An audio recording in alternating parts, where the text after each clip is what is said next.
किसान साथियों, क्या आपकी मेहनत की सोयाबीन फसल का भाव दिन प्रतिदिन गिरती जा रही है? क्या आप भी इस ट्रेड वार और मंदी के कारण भारी नुकसान झेल रहे हैं? अगर हाँ, तो इस वीडियो में जानें उसके पीछे का सच और जानें कैसे हम लोग इस संकट से बाहर निकल सकते हैं। नमस्कार किसान साथियों, एम सुरभा एग्रो के डिजिटल पेज में आपका स्वागत है। आज हम बात करेंगे सोयाबीन के हालिया भाव गिरावट के बारे में। क्यों दाम गिरे, कौन कौन से कारक जिम्मेदार हैं और सबसे अहम, कैसे हम फिर से तेज़ी की लहर ला सकते हैं ताकि आपकी मेहनत का पूरा मोल मिल सके। सोयाबीन के भाव गिरने के मुख्य कारण क्या सब हैं? पहला, अंतर्राष्ट्रीय ट्रेड वॉर। चीन ने जनवरी से अमेरिका सोयाबीन पर प्रतिबंध लगा दिया है, जिससे ग्लोबल मार्केट में मांग कम हुई। मांग कम होने की वजह से अमेरिका के बाज़ारों में इसके भाव में काफ़ी गिरावट बनती हुई दिखी थी। दूसरा कारण, दुनिया भर में आपूर्ति का इजाफा होना। ब्राज़ील, अर्जेंटीना से रिकॉर्ड उत्पादन ने कीमतों पर दबाव डाला। आवक ज़्यादा होने और पहले से ही डिमांड में कमी होने की वजह से ट्रेडर्स की खरीदारी में सुस्ती देखी गई। दूसरी ओर अर्जेंटीना में सूखे की खबरें और अमेरिका में बुआई में देरी की खबरें दोनों ने मार्केट सेंटीमेंट को डरा दिया। अंतर्राष्ट्रीय बाज़ारों में दबाव होने की वजह से इसका असर भारतीय मंडियों पर भी देखने को मिली थी, जिस कारण अभी भी बाज़ार अपने मिनिमम सपोर्ट प्राइस के भाव से काफ़ी नीचे ट्रेड करती हुई दिख रही है।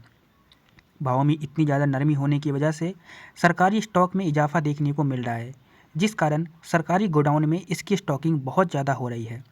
और ये स्टॉक का ज़्यादा होना भी अच्छी बात नहीं है, क्योंकि दोबारा से ये स्टॉक खुले बाज़ार में ही बिकती हुई दिखेगी। इसी बीच अमेरिका का मौसम पूर्वानुमान व्यापक बारिश की संभावना जता रही है, जो सोयाबीन की बुआई को धीमा कर सकता है, जबकि पिछले हफ्ते कुछ प्रगति दर्ज की गई थी। 20 अप्रैल तक यूएसडीए ने बताया कि अमेरिका की 8% सोयाबीन फसल की बुआई हो चुकी है, जो बाजार के 7% अनुमान और पिछले 5 वर्षों के औसत 5% से अधिक है। अब बात करते हैं सोयाबीन के भाव में तेज़ी किस तरीके से आ सकती है। सोयाबीन के भाव में तेज़ी 3 तरीके से आ सकती है। पहला कारण है मानसून। इस वर्ष हमें ये देखना होगा कि आने वाले समय में मानसून की बारिश कम होती है या ज़्यादा होती है, तो इसका सीधा सीधा असर इसके उत्पादन, इसके रकबे और इसके भाव पर पड़ता हुआ हमें दिखाई दे सकता है। दूसरा कारण आएगा, अभी जो चीन और अमेरिका के बीच में ट्रेड वॉर चल रही है, ये अगर सेटलमेंट हो जाती है, चाइना दोबारा से अमेरिका की तरफ जाती है इंपोर्ट करने के लिए और अच्छी खासी बल्क ऑर्डर्स देती है, तो मार्केट का जो सेंटीमेंट है वो पूरी तरीके से चेंज हो जाएगी। मार्केट में पूरी तरीके से बाइंग अपॉर्चुनिटी देखने लगेगी, जिस कारण पूरे देश दुनिया भर के जितने भी सोयाबीन की मंडियां हैं वहाँ पे लिवाली बहुत अच्छी देखने को मिलेगी। उसका असर इसके भाव पर पड़ता हुआ दिखेगा और भाव में अच्छा सुधार हमें बनता हुआ नज़र आ सकता है।